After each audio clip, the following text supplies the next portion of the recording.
Space Cowboy Books presents Simultaneous Times, a science and speculative fiction podcast. Short stories to stir the imagination by contemporary authors.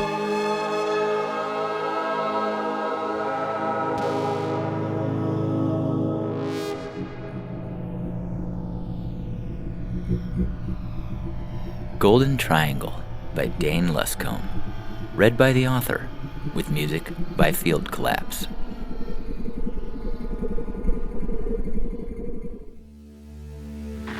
Greg kept low behind the abandoned cars, but he knew he was asking for it. The morning sun baked the massive parking lot, turning the asphalt to gum under his boots. It slowed his progress to a crawl.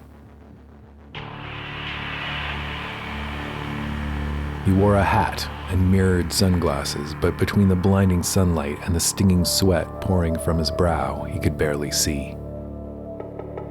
His reflective poncho kept him from overheating, but it also made him highly conspicuous. He sighed in relief as he finally stepped into the shade of the shopping mall's northern entrance, an old Dillon's department store. Its wall of windows and glass doors had been smashed long ago by some enterprising looter with an 18-wheeler. Unfortunately, the truck had been impaled by a decorative concrete bench and would never move again. The store entrance was now a gaping mouth of concrete, a frozen architectural scream. He cocked his automatic rifle and stepped inside. The department store was a labyrinth of debris, blackened piles of burnt merchandise and emptied display shelves. Plenty of places to stage an ambush. Several mannequins, stripped and crooked, stood at attention. Greg's imagination ran wild. Had he seen one of them move? His reflection followed him in the endless chrome fixtures and shelving. He barely recognized his weathered and sunburnt face. Heaps of flammable synthetic clothing had melted into plastic puddles on the floor. A fire had charred much of the southern wall, making it look like a hellish gateway, and the air smelled dead. He was certain there could be no life here, but a footstep sent several dinner plate-sized huntsman spiders scurrying for cover. The twisted creatures sported as many legs as a centipede. He couldn't imagine what animals that large were surviving on. Surely anything edible had been scavenged long ago. Greg had hoped the mall was no longer a viable environment for animal life, but he was clearly mistaken. As he reached an open area, he lowered his rifle and the silence of the empty department store struck his senses. The roof over the cosmetics department had collapsed, flinging ceiling tiles and decaying insulation everywhere. Enough soil and debris had collected beneath the opening that plant life was beginning to colonize the interior of the department store. There was a thick carpet of dark grass that led onto a display of colorful men's shoes. The stack of cardboard boxes underneath had melted in the meager rain and provided enough compost for a small forest glade. Perched atop the grassy knoll were garish sneakers that wouldn't decompose for several centuries. It was an odd but tranquil scene. The flora was taking full advantage of the periodic filtered sunlight. Outside the shelter of the mall, the sun beat down relentlessly, and most unprotected plant life quickly burned. Life was flourishing in this refuge. A flock of bird-like reptiles had made the caved-in oasis their home and were waiting out the heat of the day. Greg took a moment's rest on one of the cosmetics counter's stools and watched as the dusty air guided bars of sunlight onto the peaceful scene. The reptiles sported a series of scaly wings running down their backs, and their heads ended in horned pincers instead of beaks. Their insectoid compound eyes glittered in the light, as they darted around the store. As he left the department store and entered the mall, he noticed some scat on the ground. It was from a carnivore, large enough to be a feral dog or wolf of some kind. It showed only a day or two of age. He drew his weapon and thumbed the safety off. The shattered skylights above the food court lit the dilapidated cavern of what was once the Golden Triangle Shopping Center. Ferocious sunlight flooding this area made Greg feel like he was outside. It was much warmer than it had been in the windowless cave of the department store, and he hung his poncho on a nearby bench and unbuttoned his shirt. Suddenly, the cavernous emptiness of this part of the mall gave him a chill despite the heat. The last time he had set foot in this place, it had been teeming with people. Noise and life had filled the space. Now there was only him and the twisted debris of a forgotten age. He could almost hear the ghosts haunting this place. It felt like an ancient temple. He shrugged the feeling off, and after rounding a bend, finally spotted his destination. The storefront was decorated with futuristic stripes of red and black, and showed little evidence of looting. Its metal security gate was still intact. The electronics store had switched over to almost exclusively selling cell phones before the end days, so it was almost useless in a world without electricity. Luckily, someone had smashed one of the floor-length windows. He dropped his backpack and began to fashion a torch from his fire kit. As Greg leaned back against the brutalist brickwork of the seating area, a noise broke the silence. Water.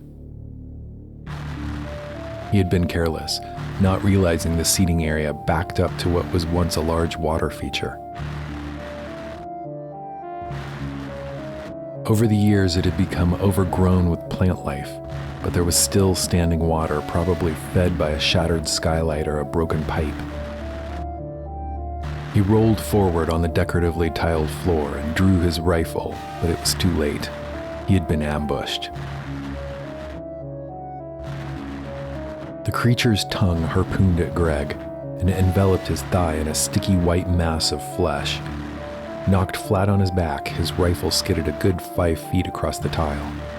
The animal squirmed into the light, its muscular front legs pulling a large torso with some apparent difficulty.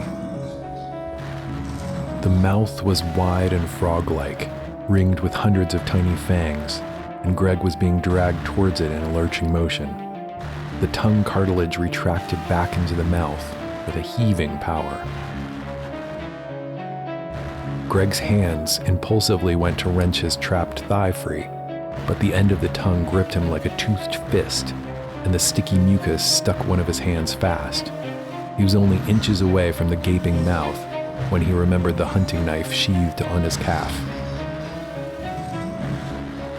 He pierced the flesh of the taut tongue, then thrust upwards with the knife. The animal's howl echoed through the entire shopping center.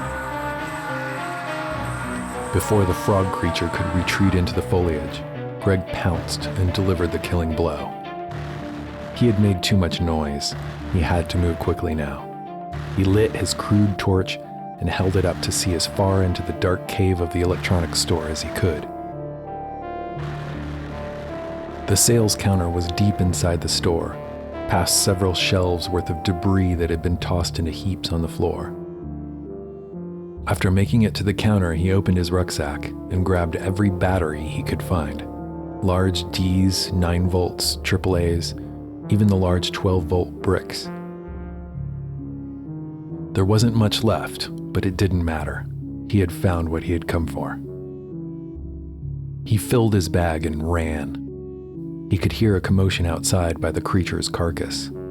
As he burst from the store, he found a hairless wolf-like creature standing off against another one of the frog mutants. They were tussling over the kill, but both turned to him as he rounded the entrance. He reflexively threw his torch at the wolf, and both animals backed off momentarily, only to begin a steady pursuit. He made for the mall entrance, running backwards with his rifle aloft, firing short bursts at the terrible creatures. As he sprinted through the food court, the sound of gunshots brought the entire mall to life.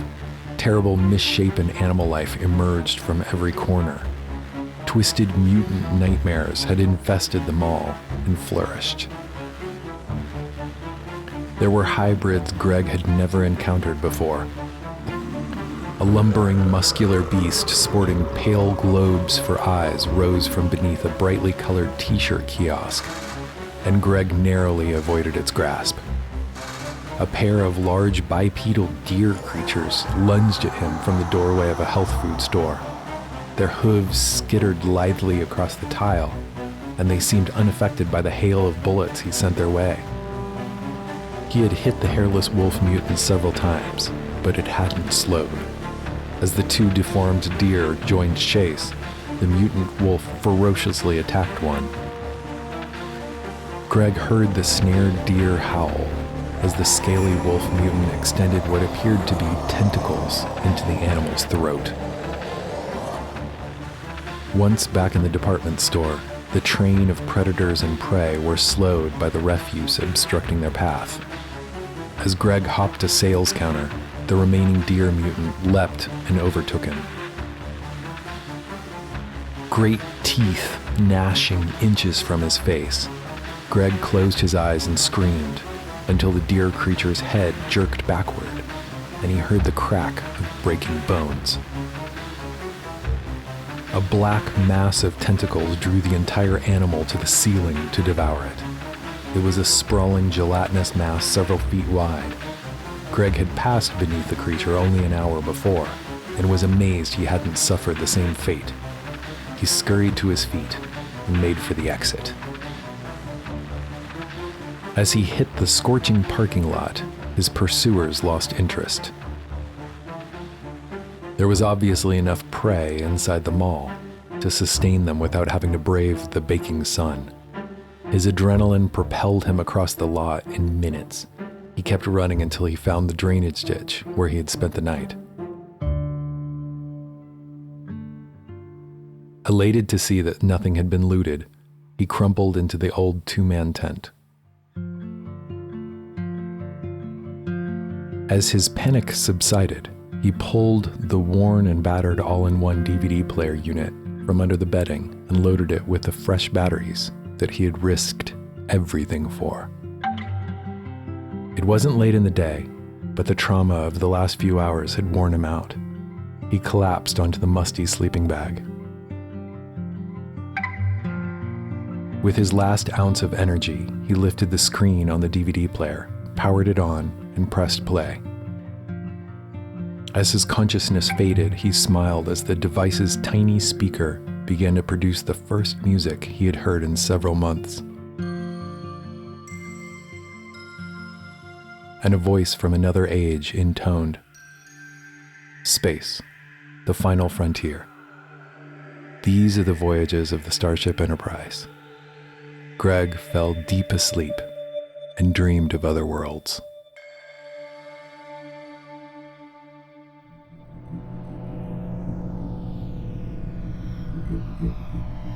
All the Little Things by Julie Carpenter.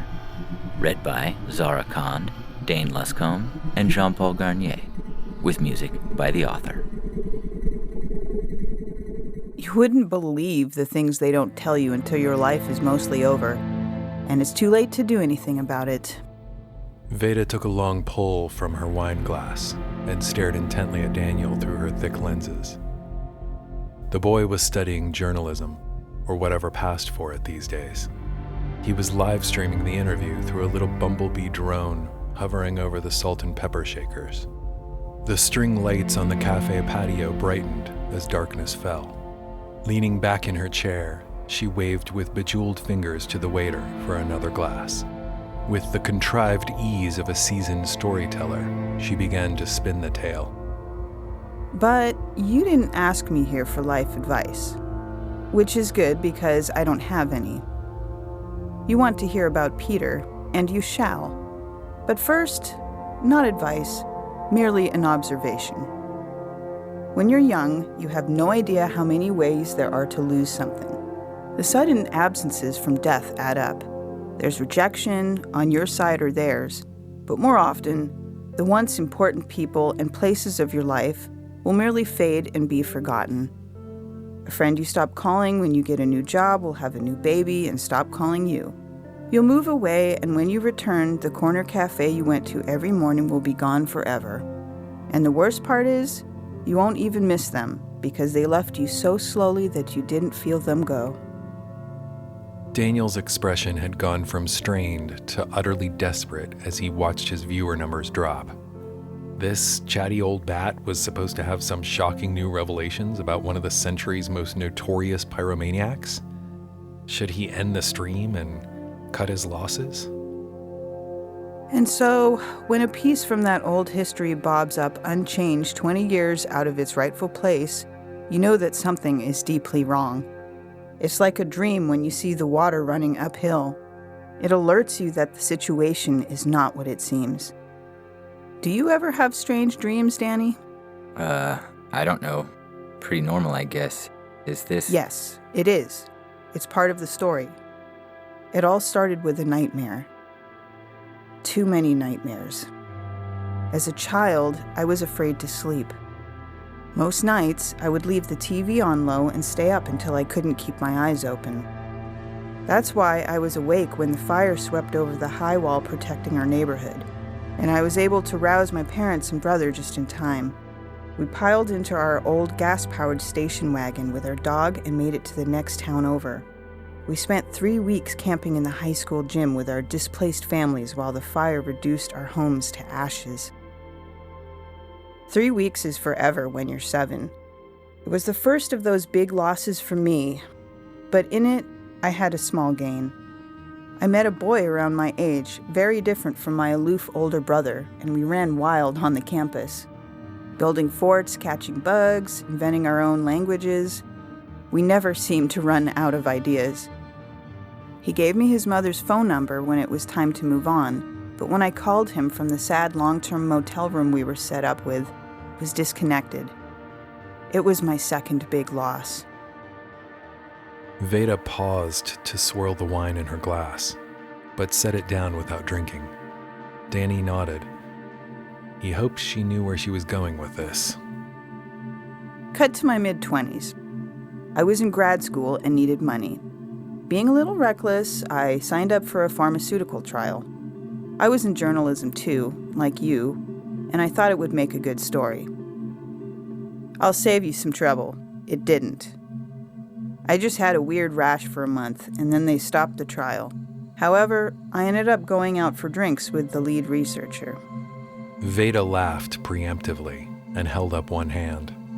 The trial was over, totally legal. Don't look at me like that.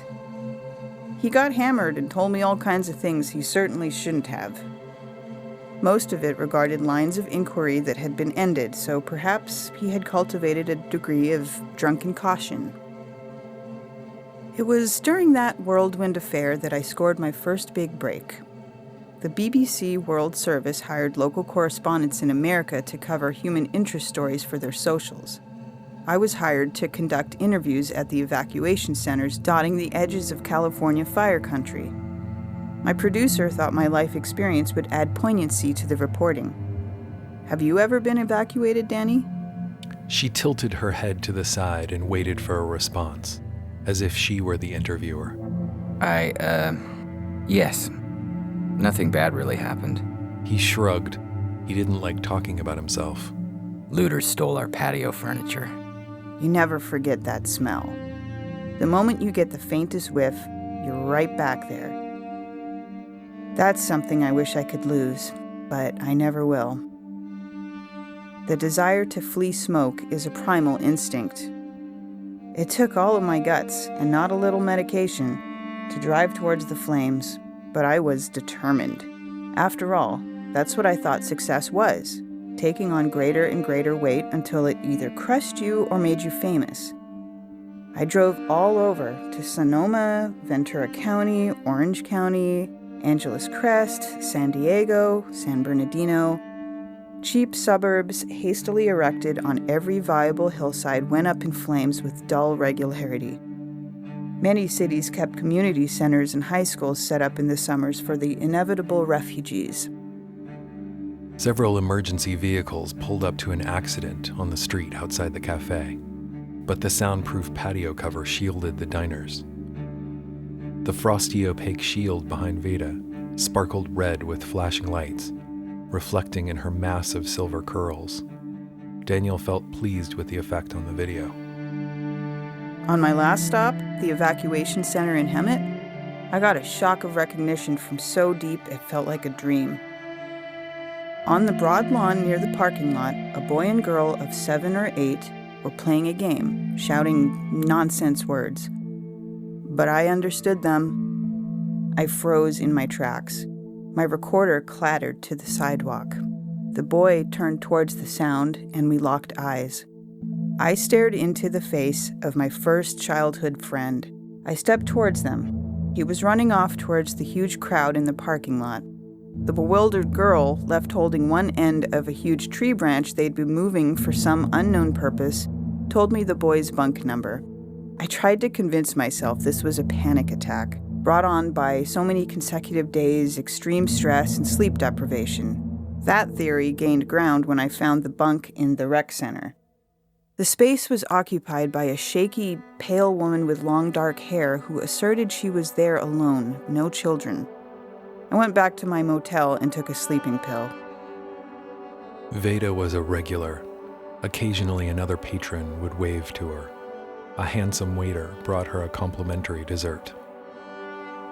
The next day, it all seemed ridiculous. I drove back to LA, proud of the work I'd done. When I was editing the footage from Ventura, I got another shock. In the background of an interview, again, there was Peter. Blonde curls, olive skin, and a slightly pouty mouth. He was seated, cross-legged on a bed with a girl about his own age, not the same one from Hemet, playing a board game. The elegant old lady's elbows rested on the table, her hands clasped, creating a pyramid above her plate. She wore a very red lipstick that matched her very red eyeglass frames. When I was little, I had trouble making friends my own age.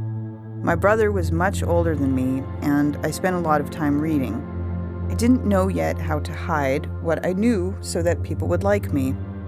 Peter was the first kid I met who didn't seem to care, who liked that I wanted to know how the world worked. Of course, I recognized him. You never forget the first time that someone really sees you. Instinctively, I went into investigative mode. I ran a Face ID search on Peter's image, but of course there was nothing. Child's face wouldn't be searchable to the public. I had brief footage of the pale woman from the Hemet Rec Center. Her face got a few hits, mostly social media in which she vowed her commitment to various rehabs, one of which was in Ventura, where I'd found the image of Peter. Her last post from Ventura mentioned a new friend that she was planning on traveling with, and hinted that this mysterious companion was paying her way. I thought about messaging her, but resisted. I didn't know what was going on, but it didn't feel right, and I didn't want to spook her. I searched my own footage for his face, or hers, and got a couple of intriguing partials in the background, but nothing conclusive. Frustrated, I called my doctor boyfriend and asked him to meet me at our usual haunt for a break. I felt like I had both too much and not enough. She took a bite of her dessert and then pushed it towards Danny. He ignored it and tried to keep her on track. Does this boyfriend have a name? She nodded. He prefers to be left out of the story. I'll call him Dr. Todd. He would absolutely hate it. I halfway expected Dr. Todd to laugh in my face. Instead, he got all quiet and serious. He insisted we head back to my place so he could see the footage. Honestly, it scared me a little. Back at my tiny apartment, I showed him the image. He sent it to his secretary and then stepped out on the balcony to make a quick call. Afterwards, he told me about a class of drugs his company once developed called timelines. By his tenure, they were already sort of a ghost story the scientists told around the campfire. I'll do my best to explain it as well as he did. First off, there's no such thing as a life extension drug. At least not in the way you're probably thinking. However, you can change the timings that genes turn on and off. The first Timeline's drug delayed the onset of menopause. However, it did not extend lifespan or affect non-reproductive markings of aging. Lackluster sales indicated that most women did not wish to extend childbearing into their 70s. Researchers tried altering other genetic timings. They found they could extend life indefinitely, but they could only do it in children before puberty. Until 12 or 13, they could stop growth, then restart it at will. Then, aging would continue normally for the rest of the subject's lifespan. They called the pair of drugs press pause and moved forward with human trials. The marketing team was elated, picturing the scenarios they could exploit. Who wouldn't want to give their child a longer life? Just press pause. Want to give your kid more time to learn languages or advanced musical skills? Just press pause. Want to travel the world but don't want Junior to miss out on school? Just press pause. Restart him when you get back. Are you a mommy blogger and want to extend the cuter years for profit? Just press pause. Danny felt excitement rising in his chest. He'd never heard the drug element of the Peter story. It had been previously reported as some kind of natural mutation. Most of the participants in the press pause trial turned out fine. Their parents paused them for a year or two and then restarted growth. Unfortunately, in a handful of cases, the reversal dose failed. Those unlucky boys and girls were trapped forever in their child bodies. Although their life experiences continued to accumulate, their brains did not continue the intricate dance of building and severing neural connections to sculpt an adult personality. Thanks to impeccable non-disclosure contracts, the parents received massive sums of money and went home to discreetly live out their lives with their eternal children. Many of them ended tragically in suicide or murder. Rumor has it some were passed down in families like valuable antiques, as the heirs continued to collect damage payments. Some outlived their parents until meeting with various accidents. The waiter brought them both coffees. He noticed the waiter's arm was completely smooth up to the elbow. Beautiful skin graft work, Daniel thought. The burn centers worked miracles these days. A knock at the door interrupted Dr. Todd's history lecture. His nervous lab assistant passed him a folder and scrammed. Glancing at the contents, he showed me a picture of Peter on a medical dossier from a half-century before. I paced the room and read it. Peter and his fraternal twin sister Liza were both in the trial. She had started growing again, but he had not. After their parents died in a car accident, Liza took care of him until she died suddenly of an aneurysm in her 30s. After that, Peter disappears, stops coming in for checkups at the company. The company hires detectives to find him, but they are hindered by curfews and travel restrictions imposed after the LA food riots. The last report claims that Peter died in a fire that destroyed a homeless camp in Studio City. Daniel was bursting with questions, but sensed he didn't have much time. Veda looked exhausted suddenly, and much older. She would want to leave soon. Did you ever speak to him again? To Peter? After the arrest? She sadly shook her head. I wasn't sure at first if Peter had been starting fires or just taking advantage of events to drift through history, recreating his bond with his lost sister with little girls like me. I used my BBC gig as an excuse to request 4 decades of security footage from evacuation centers all over California. I searched for his unchanging face and often found him. Many times he played with a random little girl. It became clear he wasn't a passive bystander. At least, not always. Too many times, he got there first. With Dr. Todd's help, I went to the police with my evidence from the past decade, holding back the part about the drug and replacing it with the story about a genetic disorder. You know the rest. His trial, his conviction and death at the hands of the angry mob swarming the armored car. Everyone knows someone who's lost everything to fire. There was no safe place for a multiple arsonist, even one in the body of a child. A guard called and asked if I'd like to interview the prisoner awaiting trial. He had no idea about my personal connection to Peter. I had left that out of my report. It was a journalist's dream interview, but I declined. It was too tragic. I couldn't stop imagining him and his sister, during their paused year together, living in a shared dream. What had it been like for her when she was 20 and he was still 8? And then suddenly, she was gone? He must have been unimaginably alone. Daniel interjected. So why are you telling this story now? Veda took a long breath in and looked around the patio. The waiter distributed final coffees to the stylish clientele. These were the most prosperous people of their era, and yet not one of them had ever felt completely safe. She was old enough to remember meeting people who knew that feeling, but they were already old when she was small. A child is a wonder because it is constantly changing. A child forever is a monster, growing callous to their experiences and yet unable to learn from them. Rage and grief drive such creatures to satisfy their desires by inflicting pain on others. Still, Peter was also a victim. The society that created him was much like an endless child. The world was collapsing around them, and yet all they could do was demand to be cared for, demand to be entertained. Like Peter, they preferred to live in a false bubble of the past, at any cost. I supposed I'd like to remind us not to romanticize that selfish history. She gave him a smile that suggested the answer was actually much simpler. Who wouldn't want to stop time if they could? In the end, Danny, I guess I just didn't want it to be forgotten.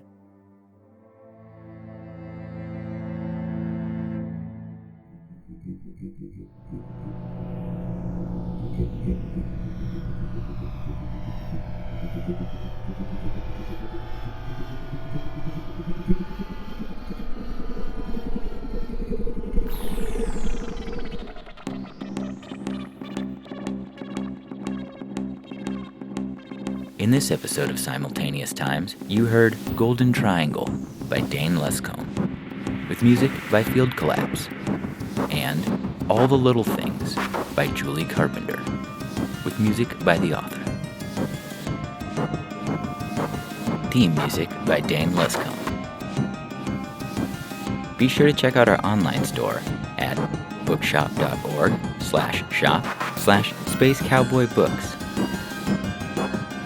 And don't forget to subscribe to Simultaneous Times podcast. Also, find us on Instagram and Twitter. We'd love to hear what you think of the show.